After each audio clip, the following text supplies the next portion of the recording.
예수께서 길을 가시다가 날 때부터 맹인된 사람을 보셨습니다. 맹인을 다른 말로 부르는 이름이 장님, 소경, 봉사 이렇게 있는데 장님이나 소경이나 봉사는 얕잡아 부르는 말이어서 우리는 맹인으로 부르는 것이 맞겠습니다. 이때 똑똑한 제자들이 예수님께 묻습니다. 선생님, 이 사람이 맹인으로 난 것이 누구의 죄로 인함입니까? 자기입니까? 그의 부모입니까? 예수님께서 대답하시기를 이 사람이나 그 부모의 죄로 인한 것이 아니라 그에게서 하나님이 하시는 일을 나타내고자 하심이라고 말씀하십니다. 하나님이 하시는 일은 곧 나를 보내신 이의 일이요 그 일은 세상에 빛된 일이라고 말씀하십니다. 이 말씀을 하시고 땅에 침을 뱉어 진흙을 이겨서 그의 눈에 바르시고 실로암 못에 가서 씻으라 하십니다.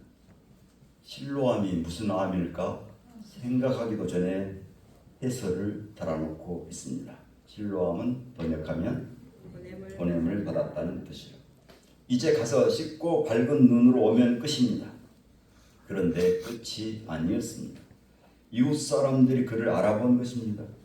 저가 앉아서 구걸하던 자가 아닌가? 네 눈이 어떻게 떠졌느냐?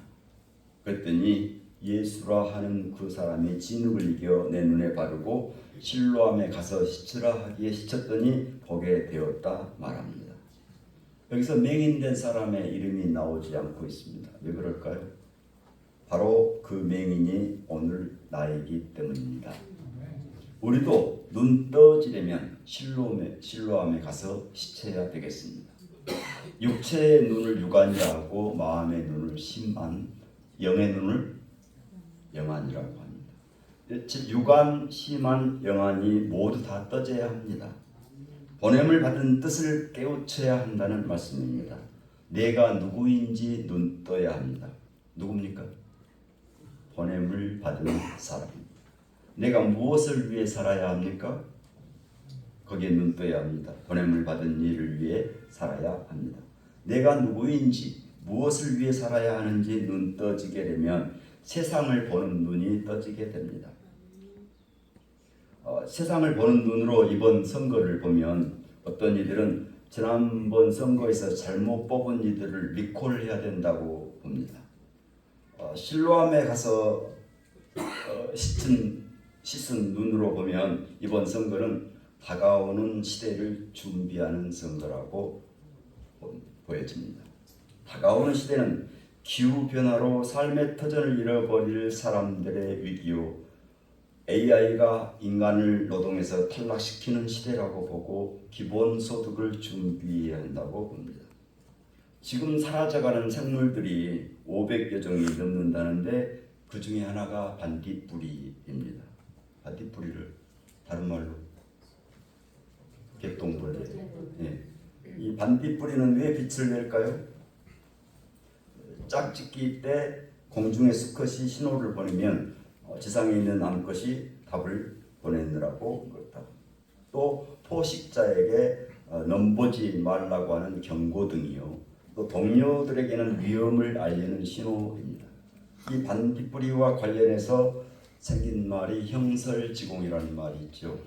진나라 때 차윤이라는 사람이 가난해서 등불을 켤 수 없어서 반딧불이를 모아서 글을 읽었고 손강이라는 사람이 한겨울 눈에 반사되는 달빛으로 공부했다는 것입니다.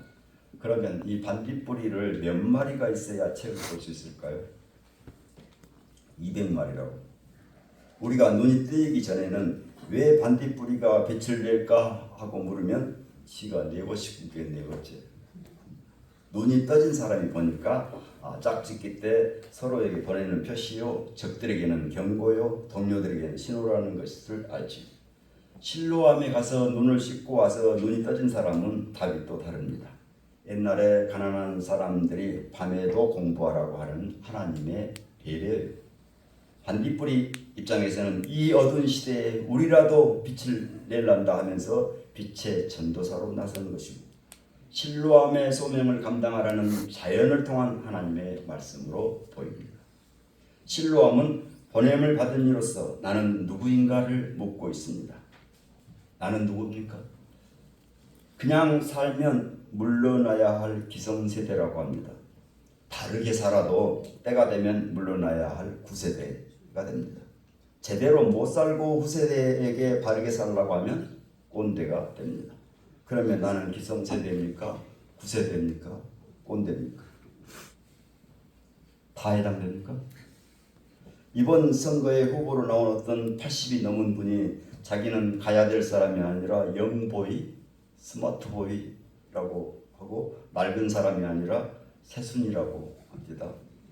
이스라엘이 내가 누구인지 눈떠가는 부활 체험이 오늘 민수기 9장의 말씀입니다. 광야에 하나님께 제사드릴 성막이 세워지고 하나님은 구름 속으로 오셔서 성막을 덮습니다. 낮에는 구름처럼 보였고 밤에는 불처럼 보였습니다. 낮에는 구름이 불볕에 광야에서 시원하게 해주었습니다. 밤에는 불이 환하게 해주었습니다. 구름과 불은 하나님이 이스라엘과 함께 하신다는 표징이 되었습니다. 광야 40년 내가 누구인지 눈떠지는 광야 여정은 어느 때라도 하나님이 가자 하면 가야 했고 머물자 하면 머물렀습니다. 어떤 때는 1년을 넘게 머물렀고 어느 때는 하룻밤 사이에 여러 번 짐을 싸야 했습니다. 하나님의 인도로 행진할 수 있었고 하나님의 질서로 살아갈 수 있었으며 하나님의 말씀으로 안전한 삶이 보장된다는 것을 보고 눈떠지는 여정이었습니다. 맹인이 눈떠지기 전에는 어제도 구걸하던 자였고 오늘도 구걸하는 자요 내일도 구걸할 자입니다. 그런데 눈이 떠지니까 세상이 달라 보입니다. 눈 떠지기 전에 제자들의 눈으로 보면 맹인은 구걸하는 자요 이 사람의 죄나 부모의 죄로 인해서 맹인된 자입니다. 눈 떠지고 보면 하나님의 하시는 일을 나타내신 것입니다.